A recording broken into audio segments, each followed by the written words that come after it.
Hello, everybody. It's nice to meet you on today's Java Cafe when I will be talking about the JVM in the age of AI. And I'm very happy that we still, even with football game, we still have people because I thought that in 2025, everybody is already an expert in AI.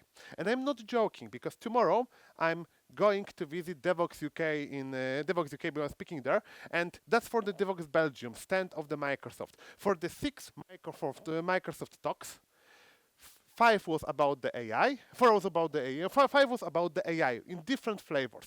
So I expect that on Devox there will be just AI this year because it looks like that.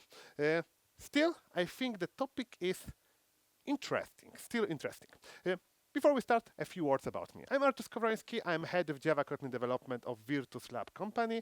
Virtus Lab is consulting, and if you ever heard about the Virtus Lab, you will probably know about the Virtus Lab because we are steward of Scala. Right now, our company is responsible for the Scala development, especially Scala 3.0. Does anybody use Scala? Me neither. So, okay. However, yeah, Scala is created in-house right now, and it's very funny to be able to see people developing language, for example, talking about the what async syntax should look like, things like that. It's very funny to have discussion like that on the company Slack. Apart of that, I'm the creator of the Okay, I don't know where should I stand because I'm hiding slides behind me. I'm the editor of the JVM weekly newsletter when I'm trying to simply share anything I find interesting about the ecosystem. So if you will be interested in what I'm talking about, probably that would be a good place to keep track of it. And after all that introduction, also I need to say what I'm doing for money. I'm a consultant. And I'm talking about the consultant, I'm mostly head of the Java department in the consulting agency. So what we are doing, we are talking with customers. We are talking with customers who want to do stuff. Mostly they want to do AI stuff. And if somebody coming to you and saying they want to do AI stuff, it means they don't know what they want. And that's the truth, because AI means totally different thing for every person, especially the one who just, like I said, want AI. I think GPT is the most AGI. However, that's the reason why I want to set the stage and told you what we'll be talking about today. We won't be talking about the using LLM3 API. So no LangChain4j, no semantic kernel, no Spring AI, nothing like that. Boring stuff. Apart of that, we won't be talking about the data engineering. So cleaning, data collection, things like that. Also, not something very interesting. Just leave that for the consultants. They will do the job. Model development. That's very interesting domain. However, also outside of the scope of this presentation. So MLOps, not. Observability of models, not. Fatigue function, nothing like that. What we'll be talking today, it will be about the usage and inference from the existing models. So maybe about the GPU programming. However, if I would told in the presentation, in the description that we'll be talking about the GPU programming, probably nobody would be there. So gotcha. Still, hope it will be interesting. Okay, so one important disclaimer, it will be the helicopter view. So I will be talking about the multiple things on the rather surface level. However, still I want to skim through the multiple topics today to just give you the whole picture. And this presentation is like the cat. It fills all the existing space. That's why I asked how much time I have, and I know that Fitza will be in the 45 minutes, so I should be rather quick. Because the truth is I have been talking that presentation in the 45-minute slot and 2-hour slot and filled above. So it happens. Okay, so as we have 45 minutes, it's 139 slides in that slot. So please, I need to gotta go fast, and don't turn your back, don't look away, and don't blink because we will miss something.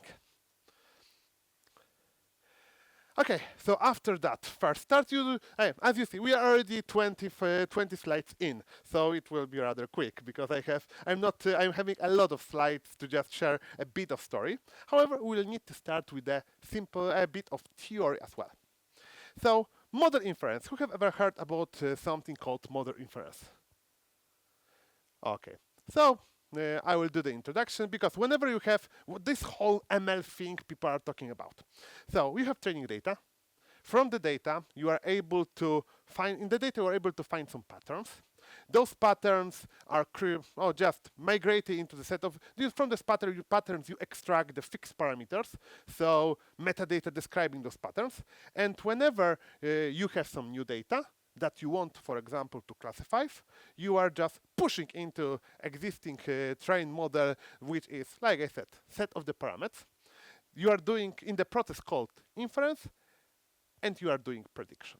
So you are finding some existing rules in the original training set, and then you are using that rules to predict some stuff from the data your model is present with.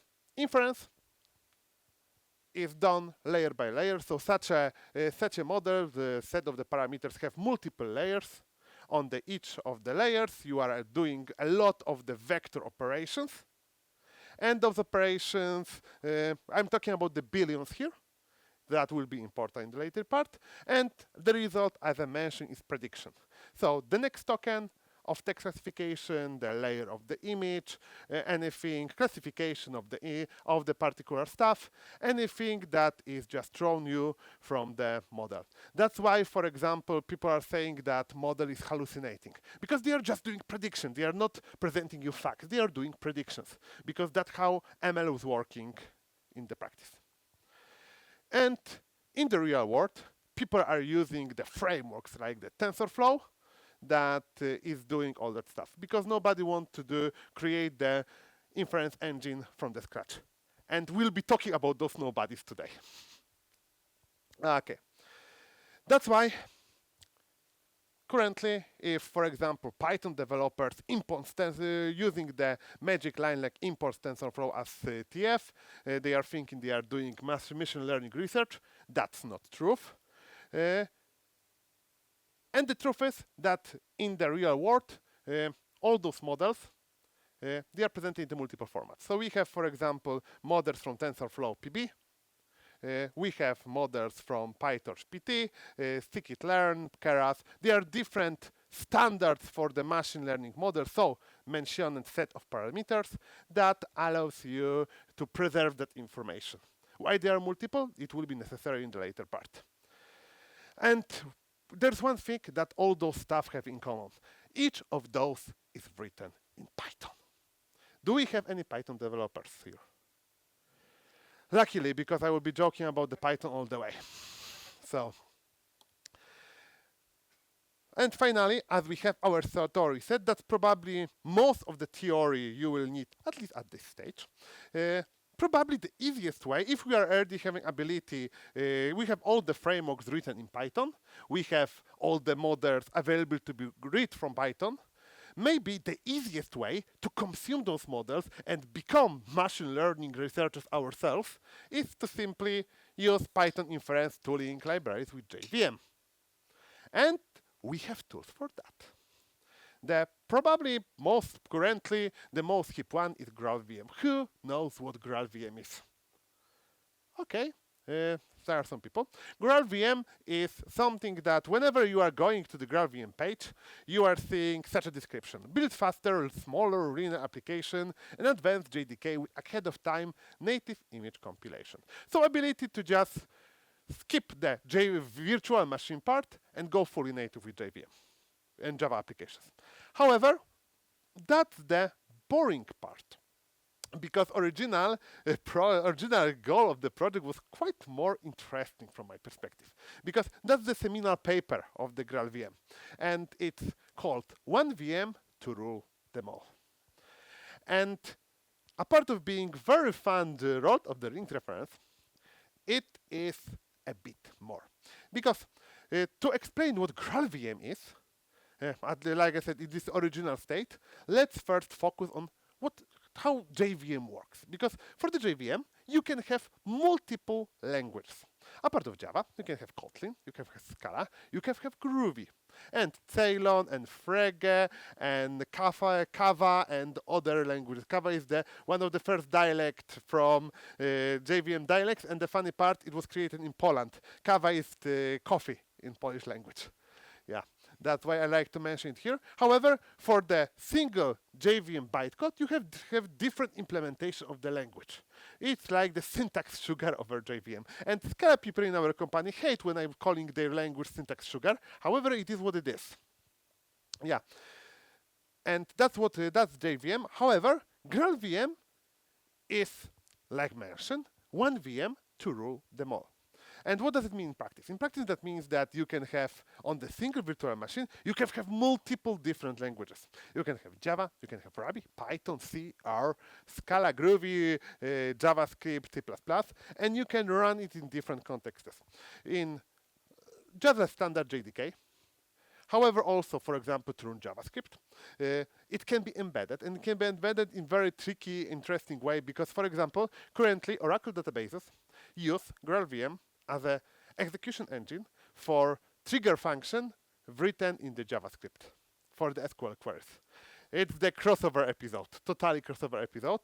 The same stuff is for MySQL, and people are doing also the CLI tools for the GraalVM, use the GraalVM. For example, people in Apple are currently creating configuration language PKL, which is based on the GraalVM. It's probably one of the most interesting projects from the CLI perspective. Apart of that, and that will be important, GraalVM is also compatible, is able to, for all the languages that are not that are native, is able to have a bridge to the LLVM.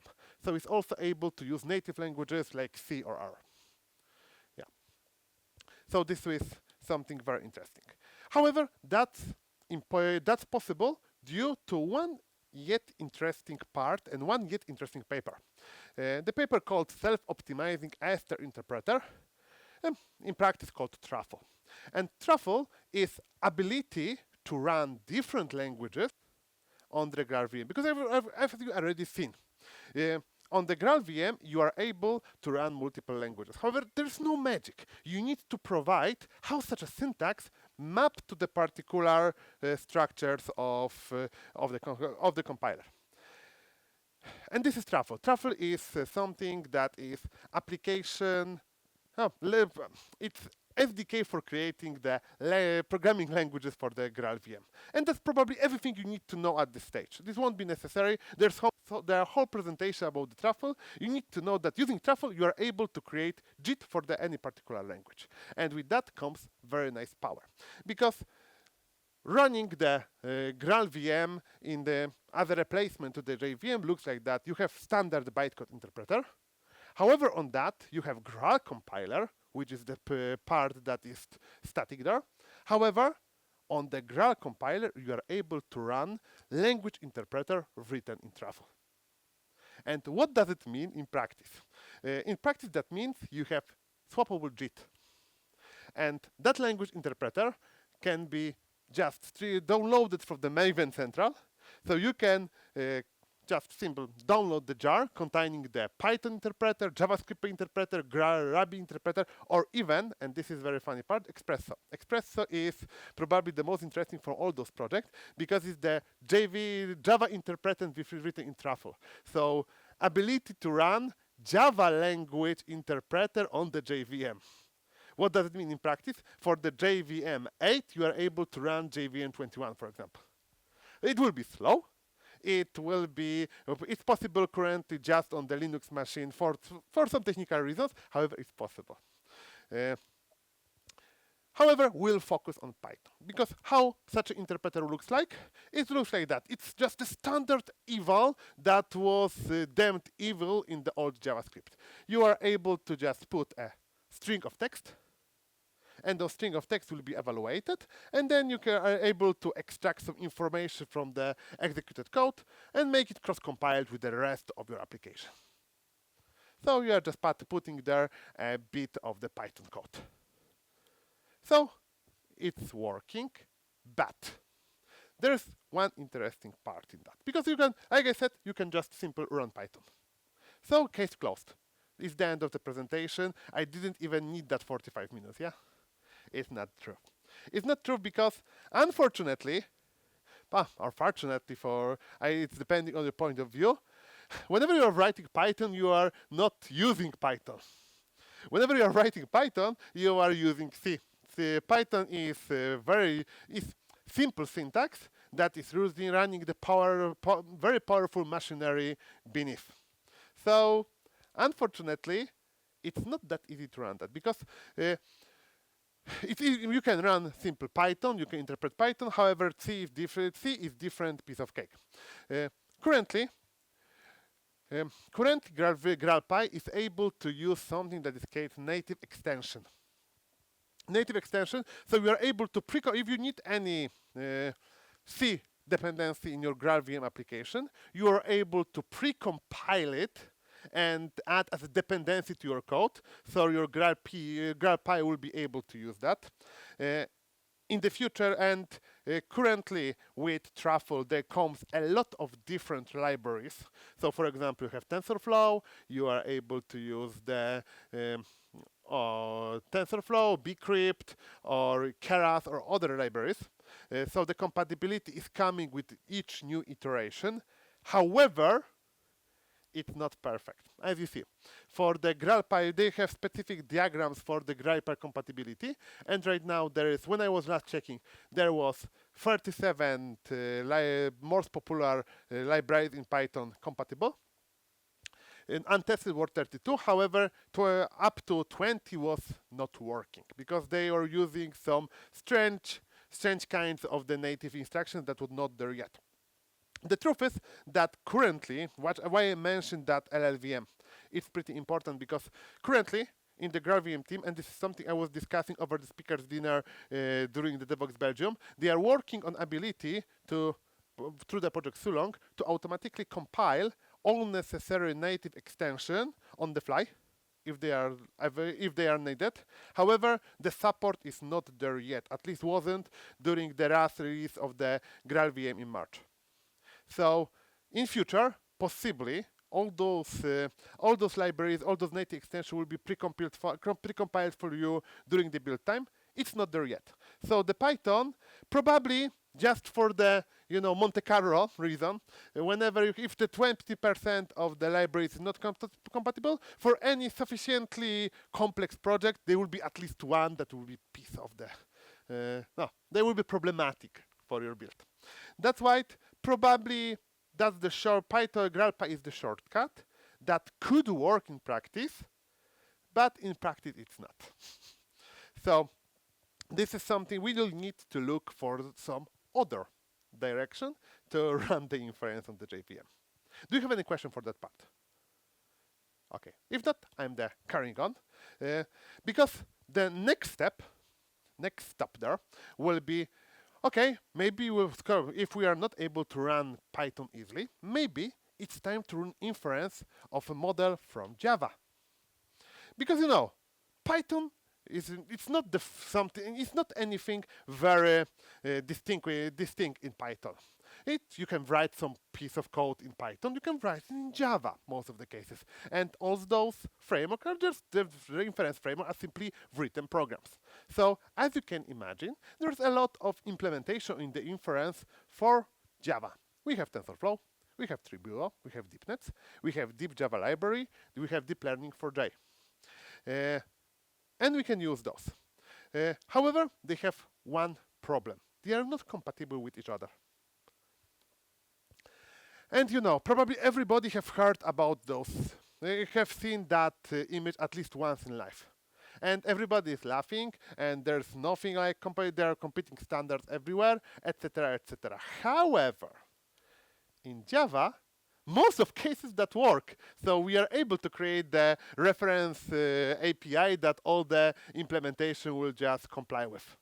It's how Java works. And we have, for example, JPA. So we have Java Persistent API, Hibernate, Eclipse Link, OpenJPA. We have JDBC.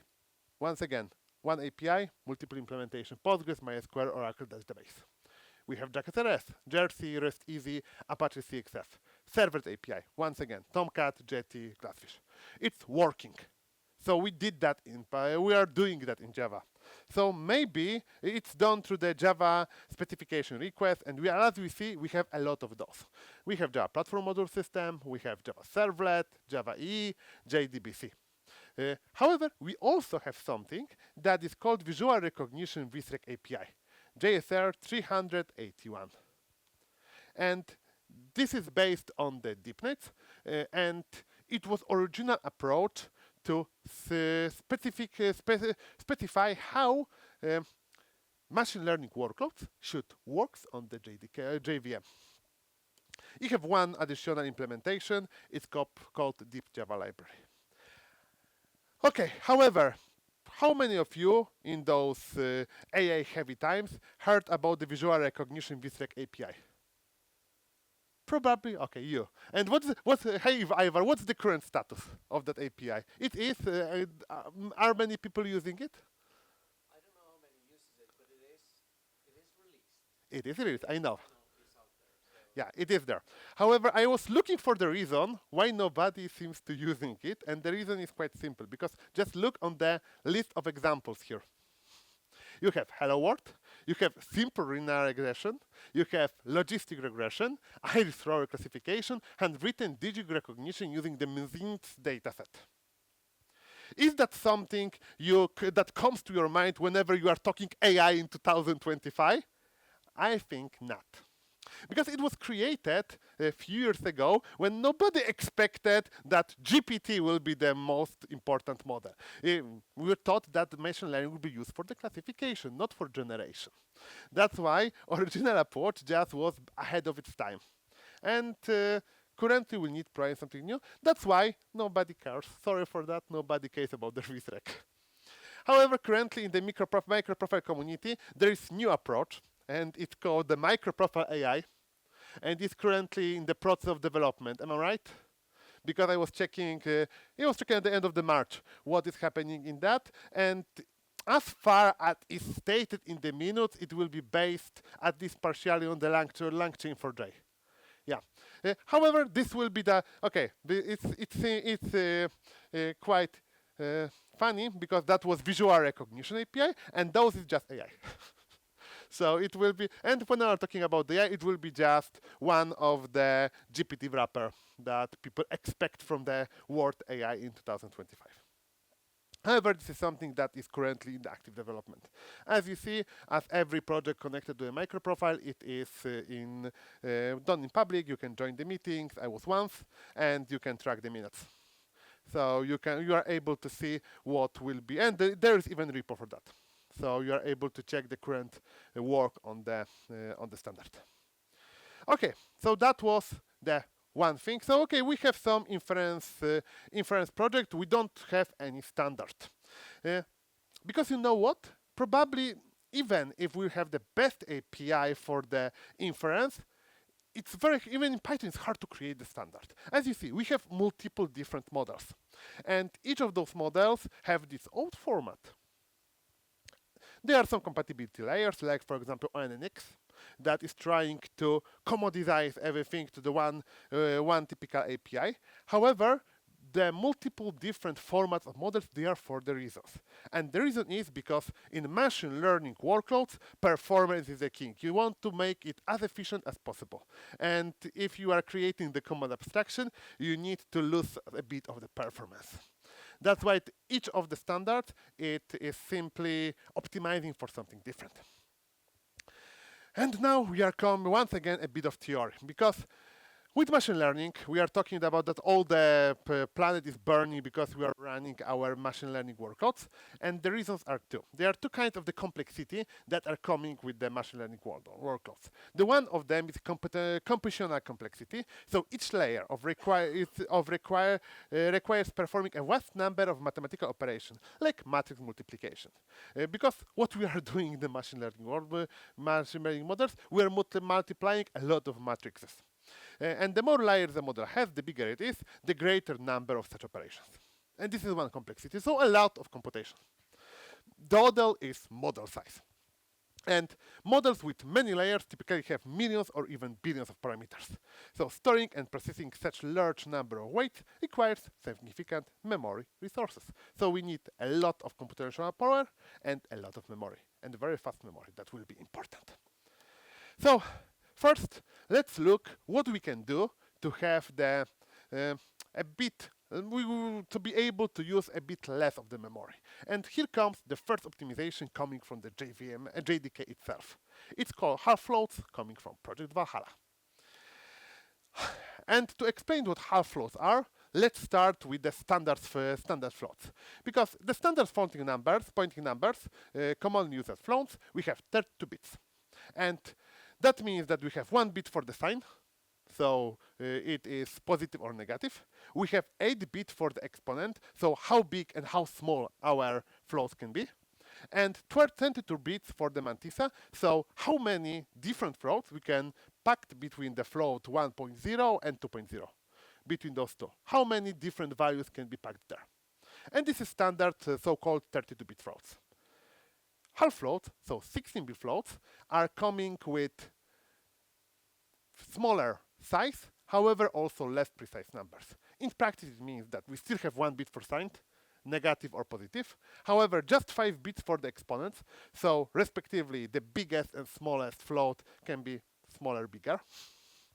And also just 10 bits for mantissa, so between floats 1.0 and 2.0 we just are able to pack a bit less unique numbers. And this optimization that is coming from Project Valhalla, and it's not that it's very complex to create such a data structure. However, if every one project is creating their own half floats, they are not compatible with each other. So we need to have a common standard for the JVM, and those half floats are coming with Project Valhalla. So Project Valhalla will bring such a structure. As you are seeing, they are pull request from the 21st September of last year, and we are able to see that most of the pull request at this time was connected to just introducing the half floats for the JDK. And they will come from Project Valhalla, so I don't know when they come. However, they will come one day. Yeah. So this is the one optimization. However, having the smaller memory footprint is not the silver bullet. Because apart of having the very hefty memory, it's quite easy to just add another piece of RAM, especially on server. So that wouldn't be a problem. The problem is that apart of having the very hefty memory, you also need to have very quick access to that memory. Because you are shifting the information from the memory to the CPU, and you are doing that millions of times. That's why we need to go a bit deeper down the rabbit hole, and it's time to discuss something called the native cores.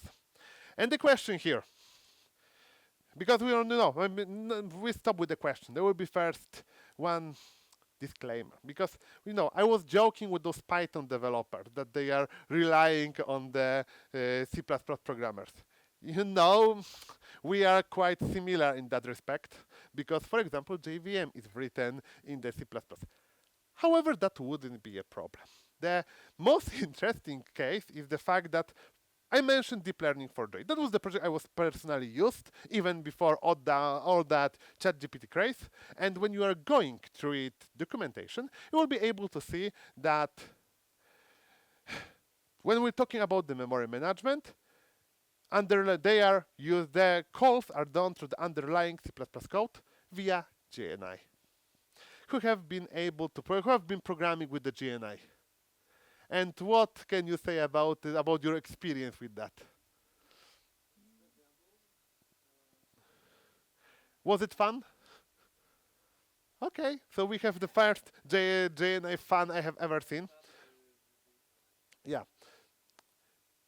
Because for the JNI, you need to do a lot of heavy lifting. You need to be able to first define your headers, be able to precompile library, then you need to add those classes to your dependency. There's a lot of heavy lifting connected to doing the JNI. That's why it's not that popular. Especially, it was something that was quite okay. I'm not hater of the JNI here. However, the fact is that it was something doable when you, for example, had one version of the library per operating system, like, for example, with Windows 98, Windows 98, 98 to 95, or some other driver library. However, from my perspective, when we have CUDA each other week, that would be pretty difficult to handle all that manual step by yourself. Yeah. I really so. I was waiting for some yeah. So from yeah, yeah. How, however, something that you needed to do manually. That's why, because JNA stands for the Java Native Interface, and this framework that allow you to run Java.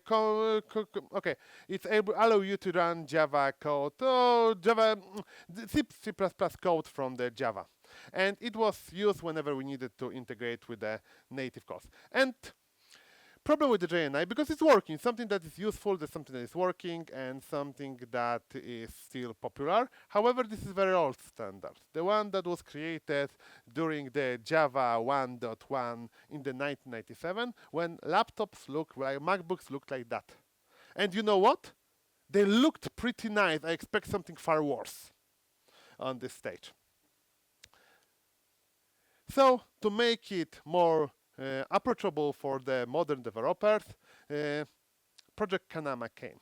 And Project Panama introduced a lot of interesting structures, interesting APIs. The one is foreign function memory API and foreign data layout API, so ability to easily being able to access in the type-safe way both memory and external functions.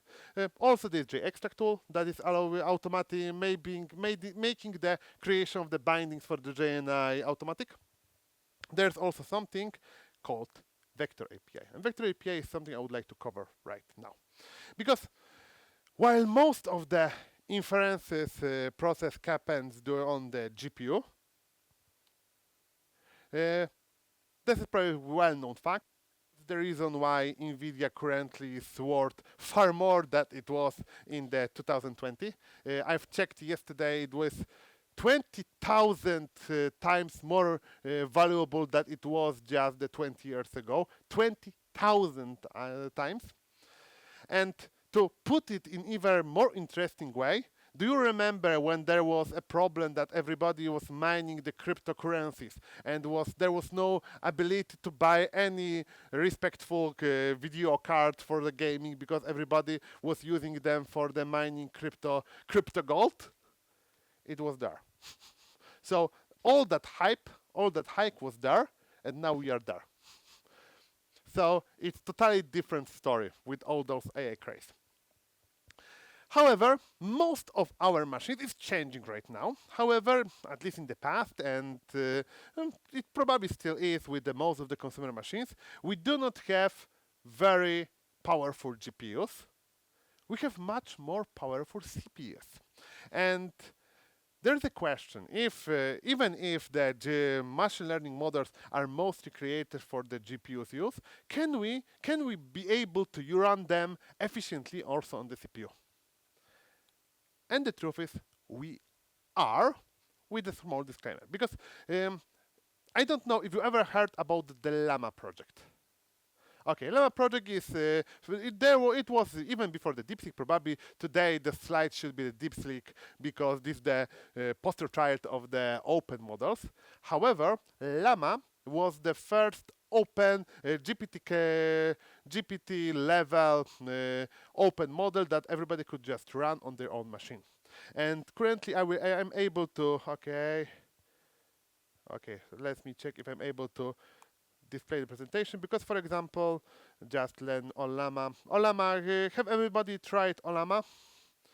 Llama 3. You are able to simply run all that GPT stuff or the large language model on your own machine. And for example, I'm doing that right now. Say a Chuck Norris joke. And it's quite fast, like you see, because it's quantified version. I told my wife she was drawing her eyebrows too high. She looked surprised. Okay, it's not very good model anymore. However, it is something that is possible to be done on your local machine. I'm even joking that nowadays, because it was, I'm talking about the Chuck Norris because it was a popular joke that Chuck Norris is able to put all the internet on his personal machine. theoretically, we are able to do that. If we have a big enough machine, we are able to simply download the model and run it locally. And we will have the whole Wikipedia, most of the internet, and everything other that we can discuss with just on our machine during, for example, flight.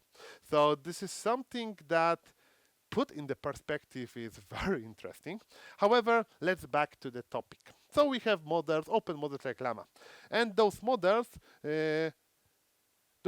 are something that a lot of hackers started to tinker with, and they were trying to run them efficiently through the inference process. And that's the hacker that started the whole trend was Andrej Karpathy. It's the guy who was probably working each of the big techs, was working for the OpenAI, for Meta, for other stuff. Currently, he's an educator, and it's the guy who created the implementation of the inference process in 700 lines of the C++ code. Because inference itself is very simple process. It's mostly focused on the multiplication of the matrices. A lot of multiplications, however, it's not very hard operation. So you are able to just download that small file, add it to your file, your project, and be able to simply run the inference. And the tool or Llama that I was using a moment ago, it's just the wrapper over the Llama C. However, like I mentioned, if something is possible to be done in Python, you can do it in Java. And if something is possible to be done in C, mostly you are able to do that in Java as well. That's why we have our own hackers in the community. And because if there's some code written, like I said, in the C++, you can just have the JNN binding. So the first approach was to have the JNI bindings for the Llama CPP. That you are able to just add to your code and run run that C project from the Java code. However, we have even more interesting approaches, and that interesting approach is Llama 3 Java. And this is the project that was created by oh my god, just let me check. Ivar, please help me. Who the guy behind the espresso? Who was that? I don't want espresso guy. The same person who did the Java running on Java. So he's part of the GraalVM team. Espresso Java. Just let me. I won't be asking the Llama for the Java GraalVM. He's the one who is currently who've written it. I don't want to. Just give me a. Okay, it's Alfonso Peterson. He is the guy behind the Espresso project, and also, as he mentioned in the Adam BN podcast, if you've never listened to the Adam BN podcast, it's very good. Okay, I just lost my presentation. Just give me a second. JVM, the age of AI. Okay, I have it there. Sorry for the detour. Too much presentations open in the same time. Okay, here. Okay, I got it one second. So Alfonso Peterson, and he said that he written it during the weekend he was bored. So he said, okay, let's write the inference of Java, of the inference in Java. And he created Llama 2, then Java 3 Java. So ability is something that is able to write the inference, something that is able to write the inference, run the inference process on the JVM itself. That's not the only project like that, because we have also one from the Jake Lasciani, and this is the project called JLlama. And this is the project that is not the minimal version, because Llama 3 Java is a minimal one. It has around 1,000 lines. Okay, it's 2,000 lines, because it's not the C, it's Java. So we have 3 times the lines. However, it's something that is still small and still a single file. JLlama is more like an engine. So it has a fluent API, its ability to run multiple models, but the technique is quite similar. You are simply doing all those computations with the pure Java. And Jake Luciani, so from Cassandra, he was saying that it's project that is even faster than Llama CPP because Java is quite fast platform at this time. I do not have proper benchmarks. I'm just sharing the tweet here. However, they are so sure in that project that they are currently using it in their other project, like for example JVector. And why it's even possible to have that quick Java program that is doing all those multiplication of the CPU, it's through the project, something that come from the mix of the project Valhalla and project Palama, introduction, so support for SIMD. And so single input, multiple data instruction. And to explain what this is the single input, multiple data instruction, let's first focus on the single input, single data instruction. Because in our computers, in our CPUs, we have multiple threads. And each thread is able, on the CPU, you can run multiple instructions. And each of the instruction in the single input, single data model, it is taking a piece of data, providing the result, and then providing them piece by piece. So even for the very fast process, and very small data, you still have all that bottleneck of providing with data. Like we mentioned, we need to have very fast access to data. That's why the single input multiple data is that important piece, because this way you are able, if you have instruction run, the same instruction run over the multiple data pieces, you are able to batch them and calculate them simultaneously on the single instruction. And this is SIMD, and SIMD is coming through the process. Okay, SIMD is something that is run whenever the migration from the single input, single data model to single input, multiple data model, whenever you are running JIT, because that's exactly technique that JIT are using. Have you ever heard about the auto-vectorization? So the process that is happening during the JIT compilation. So just changing the array, because array is just running exactly the same instruction over multiple pieces of data. So JIT is simple taking all those data and changing the instruction to the same instruction for the particular CPU, because each particular CPU has a different approach to run those. This is different for the ARM, it's different for the x86. They are quite different techniques. JIT is doing that for us. However, whenever we are running JIT, for the most of the Java history, it was done automatically through the JIT, and we haven't had access to that process. However, right now, we have something that is called Vector API.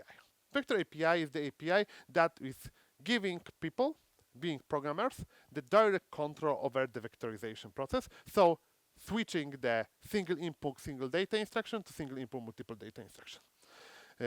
And this is the API that is currently in the 8 incubator. Why it's still in the incubator? Because we are waiting for Valhalla. It is something that is still there with us, not changed for the multiple version of Java. However, it cannot be final without the Valhalla being released.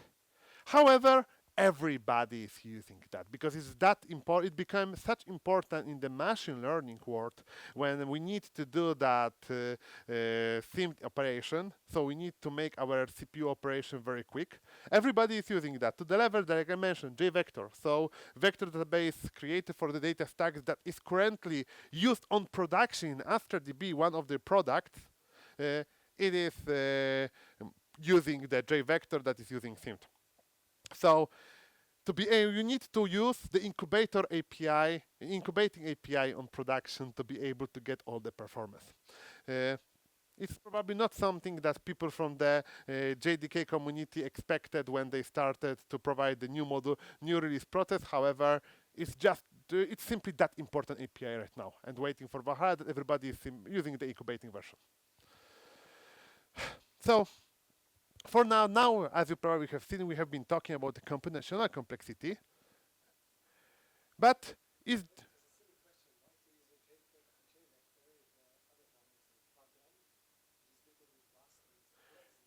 The truth is, I don't know if anybody is using JVector. The only place I've been using, the seen people using the JVector is people from Cassandra who created it. So it's their own project. However, Jake Luciani is also author of the JVector, and he did quite nice talk about the JVector for the JavaConf this year.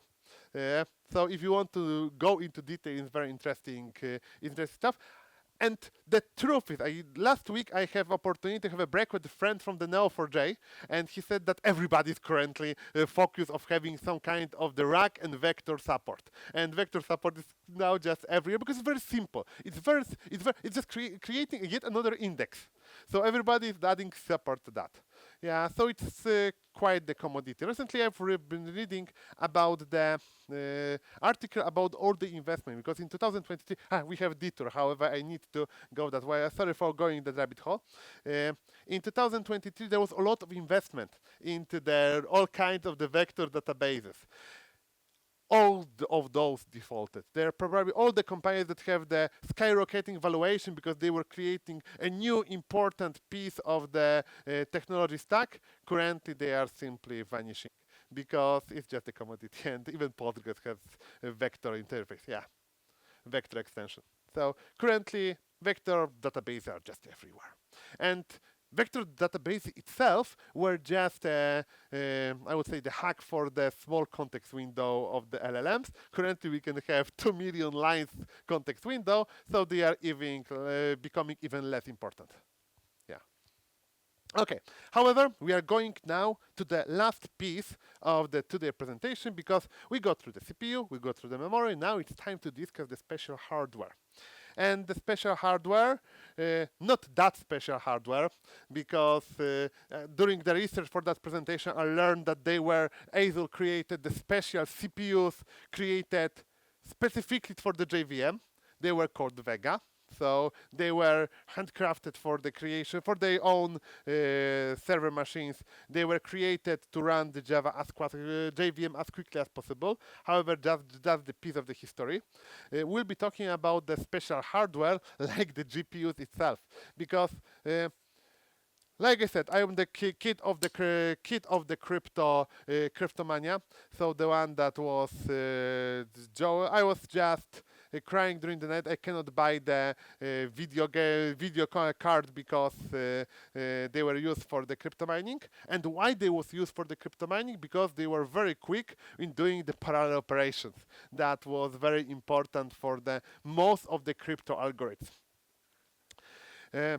There are different categories of special hardware that can be used for the running machine learning models. And like I mentioned, CPU. That's something that everybody knows.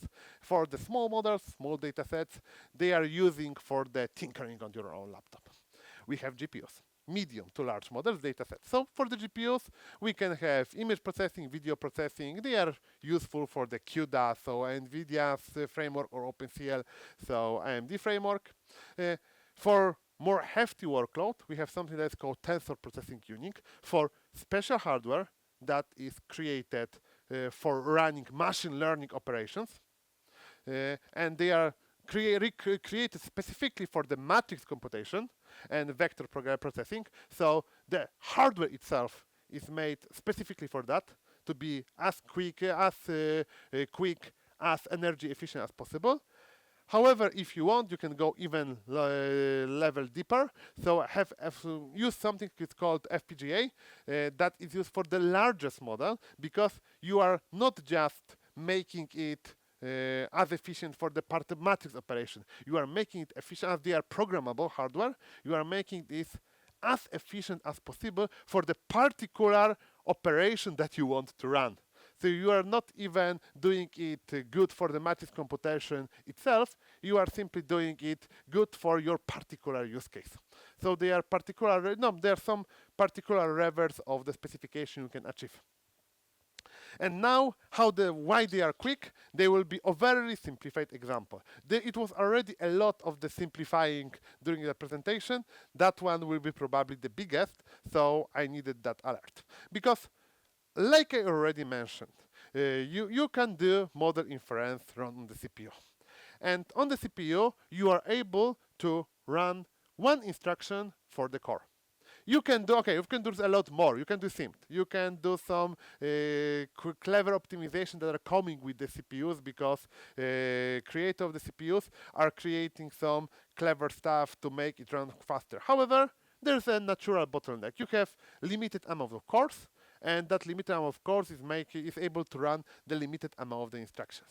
And for most of the CPUs, you have probably 48 cores, 12 cores, things like that. You do not have CPUs with 1,000 of cores. However, for the GPUs, you are able to have thousands of cores because GPUs are created in the way that you have a lot of smaller cores, the less powerful one. However, you have just much more of them because they were originally created for the video games. So creating the pixels, and you have millions of pixels that needs to be created to achieve the 60 frames per second or something that people describe as being, I would say, fluent on the screen.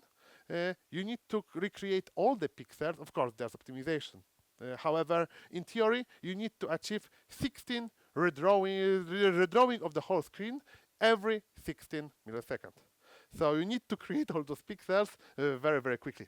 That's why GPUs have a lot of smaller cores. However, the ones that are able to run just smaller instructions, very easy one. That means they are perfect for the matrix multiplication and or other mathematical operations, because you just simply have a lot of cores.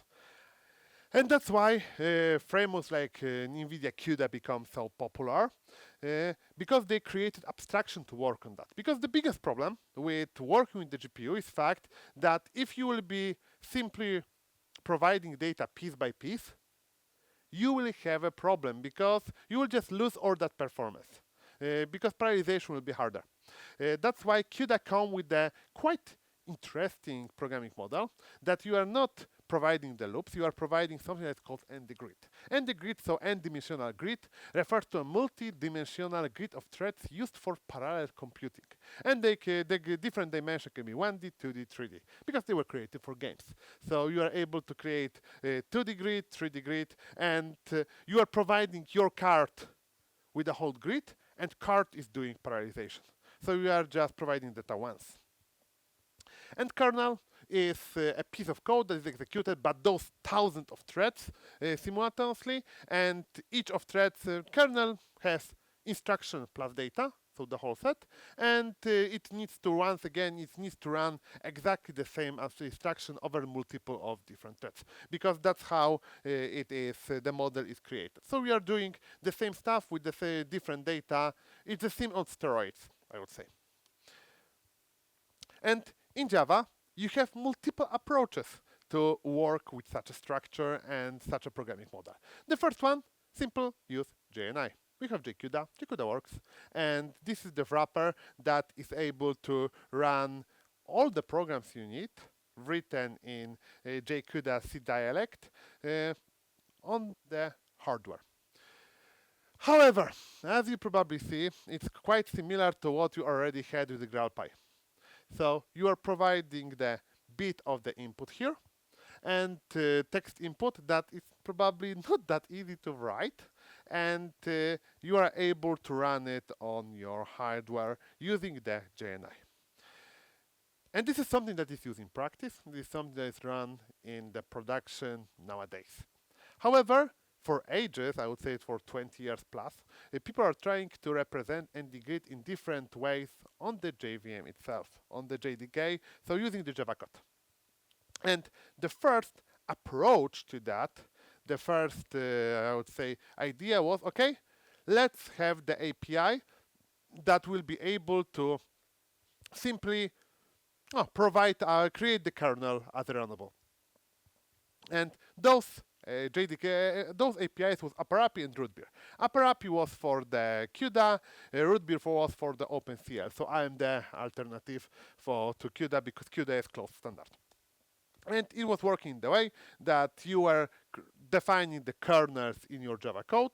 The kernel was using just a piece of code that you wanted to calculate. It needed to be very simple, using just primitives, because that was the limitation of the upper API and root bit. And then you were providing those kernels were executed on the particular range of data and then disposed.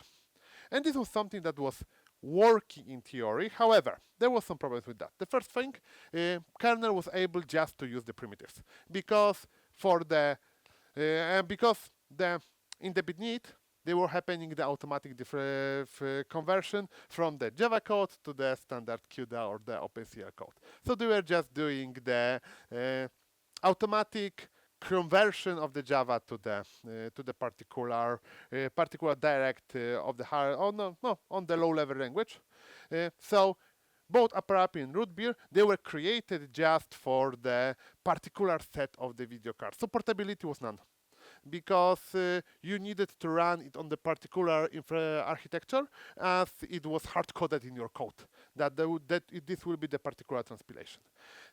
The fact is that the code that was created from the kernel transpilation was quite inefficient because it was automatically converted, and for anything more complex, it was simply losing all that performance gain. Or if you wanted to have it made it performant, you needed to have some manual hacks. And this way you are just once again with something hackish and dirty. That's why people in the JDK community decided, okay, it's a good time to, because GPU programming became more and more popular, decided, okay, let's come up with a standard API for GPU programming in Java. And they come with something called Project Sumatra. And the idea was quite clever because it was created around the Java, it was started around the Java 1.8, and they came with the idea, okay, we have some structure that is able to be executed in the parallel way. Who knows what the structure is? It came with the Java 1.8.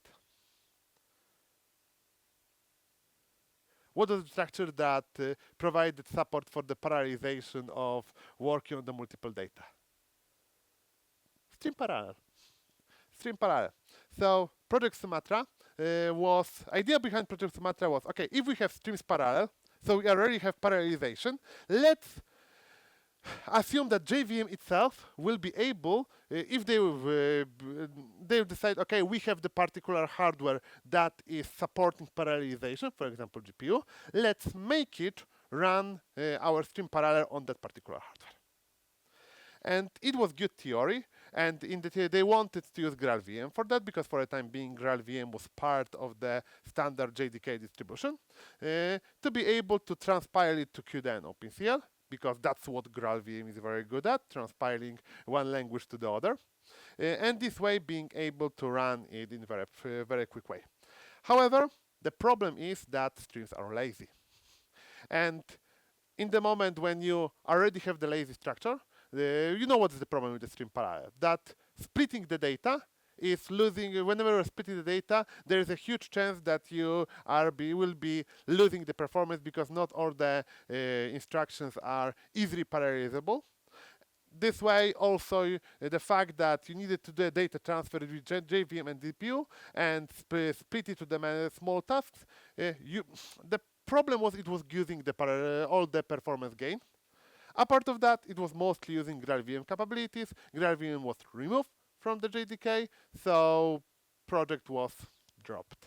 Currently, as far as I know, it was never closed. However, there's no active work on it. We will have something better. And it won't be the previous to last project I will be describing today is TornadoVM. Have anybody heard about the TornadoVM before? Have you tried it? No. Okay. TornadoVM is however good, because it's one of the, I would say, most interesting projects talking about when we are talking about the AI and parallelization, because they come learning from the giants from the past. They decided to create the ultimate running engine for the parallelization of the JVM. And they first created the API. It's the project that was created by people from the I don't remember. Once again, I need to make the road because it was created at California University, if I remember. However, it is split it into multiple parts. The first part is API. The API is that you need to have, they've come with the idea, you need to be able to represent all the computation in the structures that will help running it later. So you have the task API that is simply the kernel. There's also ability to, as the most of the operation for the parallelization is happening includes, you can just use the annotation parallel.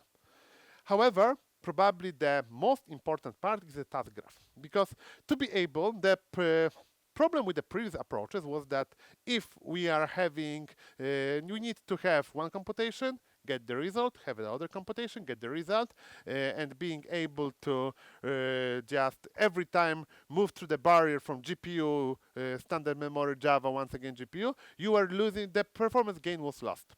And they decided, okay, the better way is to pre-create the whole computation graph, define the dependency, a bit like it is in the Gradle.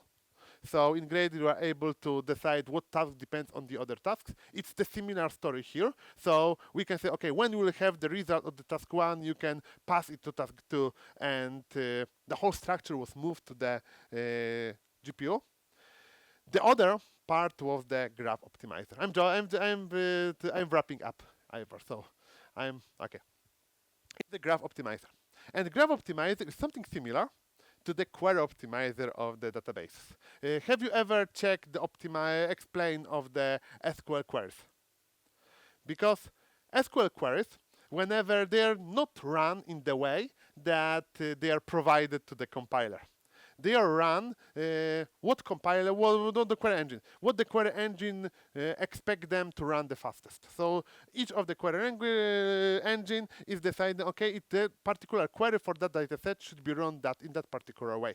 It's a bit similar with the graph optimizer. So they are taking the task graph and optimizing it to run the best possible for the particular data set, and passing the result of the optimized graph to the execution engine. And the role of the execution engine is deciding if the particular piece of data should be run on the CPU, GPU, FPGA, or any other available hardware. So it's yet another layer that is deciding where it's the best to run it. Finally, it's simply translated to the JIT compiler using the Graal VM to the CUDA, OpenCL, PTX, or any other language that is low level for the particular hardware. So they are able to, on the fly, decide, okay, we have access, for example, to CUDA, let's do it on CUDA. And let's do it on the NVIDIA cards.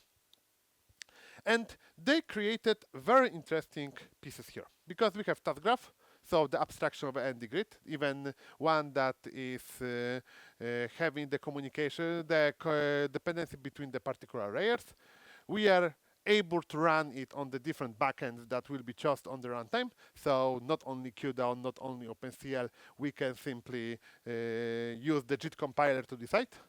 It uses managed memory, it supports to the Graal VM. They have currently their own fork of the Graal VM. Like I mentioned, it's a very interesting project, and the programming model is far more complex than I was showing you. So I suggest you to try the TornadoVM programming model explain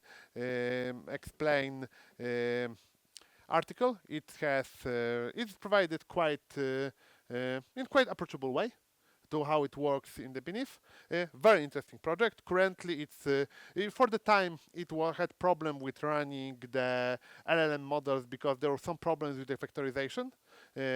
However, currently it's working fine. So you are able to run LLM models as well on TornadoVM. And that is what we have right now. Let's talk about the future, because the future is coming from the hat and Project Babylon. Have you ever seen the presentation? Have you ever heard about JVM Language Summit? It's probably the most interesting conference in the year, because each August or something like that, it's probably August, people who are involved into the JDK and JVM community and mostly people who are doing the features for the JVM community, low-level ones, they are meeting each year and having their own conference. The conference that they, after which they are sharing the results and some slides and results on some, I would say, research. Everything is published on Java official channel, and some of those are very interesting because they allow us to pick what is currently happening beyond even existing JEPs. Projects that are in the very early stage. And one of those, what talks is called 2000, was created on the, it was presented by the Gary Frank in 2023. Java and GPU, are we nearly there yet? Because he made quite interesting observation that we currently have ND-Range API. Because it's API, we can create it. There is a project Panama that that provided all the, I would say, low-level instructions to working with memory, with CPU, with the native code, things like that. And if we add something that is called code reflection, we'll be able to have the native engine for JVM to be able to run or the parallelization operation mostly on the hardware, for example, GPU.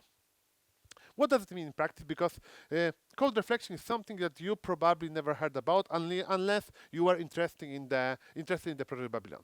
Code reflection is an extension of the Java reflection that allows access to symbolic representation of Java code, such as method bodies and Lambda expression at runtime. It means that the Java code, whenever annotated with code reflection annotation, is preserving metadata about how code looks like on the source code. So whenever it is necessary, this makes it possible to programmatically manipulate Java code. It's a kind of the meta programming that says, okay, instruction that function of kernel looks like that in Java. Java code knows how this function looks like on the source code, something that is not possible with the current Java reflection, and is able to rewrite it on the fly a bit like it was with the JIT. And the code model, so the model that is available after the annotation with the code reflection annotation, is something between the bytecode, because bytecode is very low level, it has type level thing, not something that is easy to use programmatically, and abstract syntax tree that have a lot of details and is unnecessarily complex. Code models is something that will be provided with the project Babylon, and it's the kind of the tree that is having all the information about the code in the source code. It is something that was created by Paul Sandoz, and he already published some interesting projects connected to that. As you see, it works in the practice. Project will be in the moment. It works in the practice in the way that you have code reflection, and if you have code reflection, it's provided with code models. So JDK, JVM is able to create the vendor native runtime code on the fly. Once again, it's important because that brings portability. If you are doing something on the fly, you do not need to precompile all the necessary variants for the particular hardware. You are able to do that on the fly. And I already mentioned that there are some interesting projects that happened in the community. The first one is Triton, open source GPU. Okay, the first one is implementation of Triton. Triton is rather niche and not that popular language that was created by OpenAI in 2021 that is used for the GPU programming for neural networks. And as an experiment, Paul Sandoz in February 2022 created the bare-bone, rather simple, not fully compatible, however, implementation of the Triton GPU programming language in Project Babylon. So just using the code reflection, that he was able to achieve those results. So what Babylon is doing, it can use code reflection to dynamically generate GPU code, for example, like I said, OpenCL CUDA, by analyzing the code model and converting fragments of Java code into corresponding GPU instructions. And as we already mentioned, we have foreign function memory API and memory segments that eliminate the need for manual memory management between JVM and GPU, so doing that automatically for us because we are using just native memory. We can just have off-heap memory, not have everything on the JVM, which makes it quicker for the GPU. So, like we said, all the pieces are there. Unfortunately, or the pieces, not Project Babylon itself, because on the Java JVM language summit in 2024, after the year, it was just the small update of the whole project. It's not there yet. However, and since the JVM language summit, I never probably haven't heard about any updates. Probably we need for that August to see something tangible. Okay, it was the long presentation. However, conclusion, just to wrap up everything we just said, what the future holds. And I will go through all the projects that we described today. The first one, Panama and Valhalla theme. That's probably the quite interesting case when we have something that is not production ready in the incubator, and everybody is using it. So I just think it's like having the testing the nuclear reactor, because it can go any direction. However, it's so useful that everybody is using it.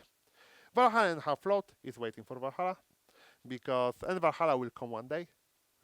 Fingers crossed. GraalPy, if you like to live dangerously and you want to test that on production, you can try to use GraalPy. JQDA, it's something that is already there for ages, and you can simply use that, because that's probably the way most of the production workloads on the machine learning models run in Java. Sumatra, what is that might never die. It is something that I don't know. I've never heard about closing Project Sumatra. However, there is no active work on it. Maybe one day they will resurrect it. However, currently it's in the hiatus.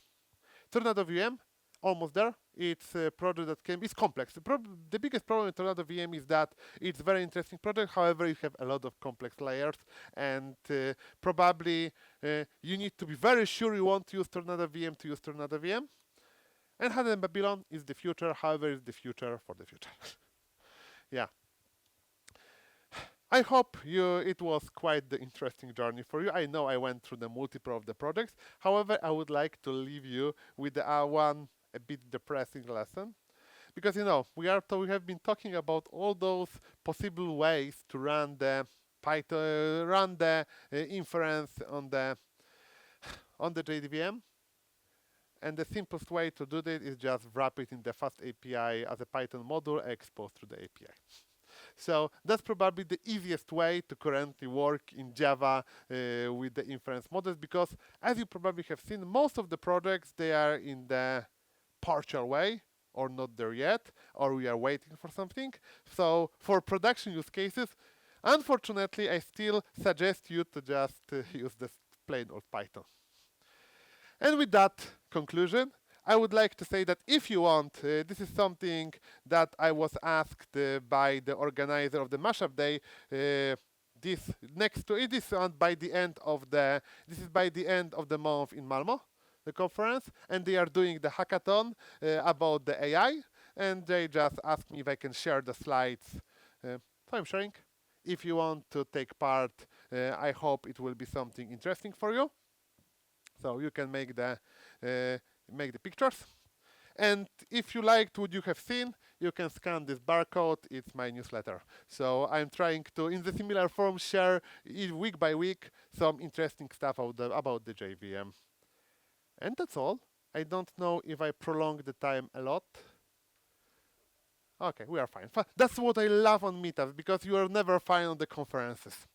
Yeah, if you are prolonging time, they are just watching you with the dangerous gaze.